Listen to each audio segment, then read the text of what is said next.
Hi teachers அனைவருக்கும் வணக்கம். ரொம்பவே முக்கியமான அப்டேட்டு என்ன ஆகும்னு சொல்லி பார்த்தீங்கன்னா, குறிப்பாக எய்டட் ஸ்கூலில் ஒர்க் பண்ணக்கூடிய டீச்சர்ஸ்க்கு தேசிய ஆசிரியர் சங்கம் அவர்கள் மூலிமா பார்த்தீங்கன்னா, பள்ளிக்கல்வி இயக்குனர் அவர்களுக்கு ஒரு கடிதம் வந்து அனுப்பியிருக்காங்க. ஸோ அதில் என்ன சொல்லியிருக்காங்க அப்படின்னு சொல்லிட்டு டீட்டெயில்டாக பார்ப்போம். 23/8/2010க்கு பிறகு அரசு உதவி பெறக்கூடிய பள்ளிகளில் இடைநிலை ஆசிரியர் அல்லது பட்டதாரி ஆசிரியராக பணி நியமனம் பெற்ற பின்னர் ஆசிரியர் தகுதி தேர்வு நிபந்தனைகள் கொண்டு வரப்பட்ட சுமார் 1500க்கும் மேற்பட்ட சிறுபான்மையற்ற நிதி உதவி பெறும் பள்ளிகளில் பணிபுரியக்கூடிய ஆசிரியர்கள் கடந்த 12 ஆண்டுகளாக டெட் தேர்விலிருந்து விலக்கு கோரி பல்வேறு கட்டங்களில் கோரிக்கை வைத்து அரசின் கவனத்திற்கு எடுத்து சென்றுள்ளனர். அதே சமயம் பார்த்தீங்கன்னா, அவ்வப்போது நடைபெற்ற டெட் தேர்வுகளையும் தொடர்ந்து கலந்து கொண்டு வந்துள்ளனர். கடந்த நவம்பர் 2025ஆம் ஆண்டு நடைபெற்ற ஆசிரியர் தகுதி தேர்வில் இந்த நிபந்தனைகள் கீழ் உள்ள அரசு நிதியுதவி பெறும் பள்ளி ஆசிரியர்களில் சுமார் 80% மேற்பட்டோர் தேர்ச்சி பெற்றுள்ளனர் என்ற தகவல் கிடைக்கப்பட்டுள்ளது. இதனால் அவர்களுக்கு நீண்ட கால சிக்கலிலிருந்து விடிவு கிடைத்துள்ளது என்ற நம்பிக்கை ஏற்பட்டுள்ளது அப்படின்னு சொல்லியிருக்காங்க.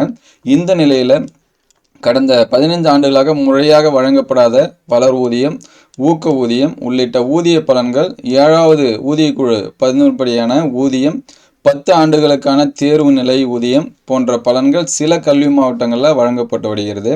ஆனால் பல கல்வி மாவட்டங்களில் டெட் நிபந்தனை காரணம் காட்டி பலன்கள் நிறுத்தி வைக்கப்பட்டுள்ளன.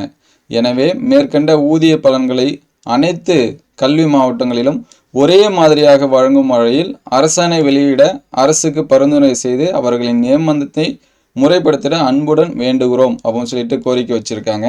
மேலும் தற்போது டெட்டு தேர்ச்சி பெற்றவர்களின் சான்றிதழுக்கு ஜென்யூனஸ் சர்டிஃபிகேட், அதாவது உண்மைத்தன்மை பெறுவதற்கான நடைமுறைகளை தெளிவுபடுத்த வேண்டுகிறோம் அப்படின்னு சொல்லியிருக்காங்க. அது மட்டும் இல்லாமல் அரசு உதவி பெறும் பள்ளிகளில் டெட் நிபந்தனையை காரணம் காட்டி பதவி உயர்வு வழங்கப்படாமல் நிறுத்தப்பட்ட பணியிடங்களை தற்போது தேர்ச்சி பெற்ற ஆசிரியர்களுக்கு உடனடியாக வழங்க ஆவண செய்யவும் வேண்டுகிறோம் அப்படின்னு சொல்லி கோரிக்கை வச்சிருக்காங்க. கடந்த 12 ஆண்டுகளாக நீடித்த பிரச்சனைக்கு தீர்வாக சமீபத்திய டெட் தேர்வில் மதிப்பெண் தளர்வு வழங்கிய தமிழக அரசிற்கும் பள்ளிக்கல்வி அலுவலருக்கும் எமது நன்றியை தெரிவித்துக் கொள்வதோடு பணியில் உள்ள ஆசிரியர்களின் பணி பாதுகாப்பை உறுதி செய்யும் வகையில் அவர்களின் பணிக்காலத்தை கருதி கொண்டு மதிப்பெண் தளர்வுடன் விரைவில் சிறப்பு ஆசிரியர் தகுதி தேர்வு நடத்திட உரிய நடவடிக்கை மேற்கொள்ள தங்களை அன்புடன் கேட்டுக்கொள்கிறோம் அப்படின்னு சொல்லியிருக்காங்க. ஸோ இது எல்லாத்துக்குமே ரொம்ப முக்கியமான ப்ளஸ் வந்து ஹெல்ப்ஃபுல்லாக இருக்கும் அப்படின்னு சொல்லிட்டு நினைக்கிறேன். ஸோ அடுத்தடுத்து அப்டேட்டட் நியூஸ் இதை பற்றி வந்துச்சு அப்படின்னா உடனே அப்டேட் பண்ணுவோம்.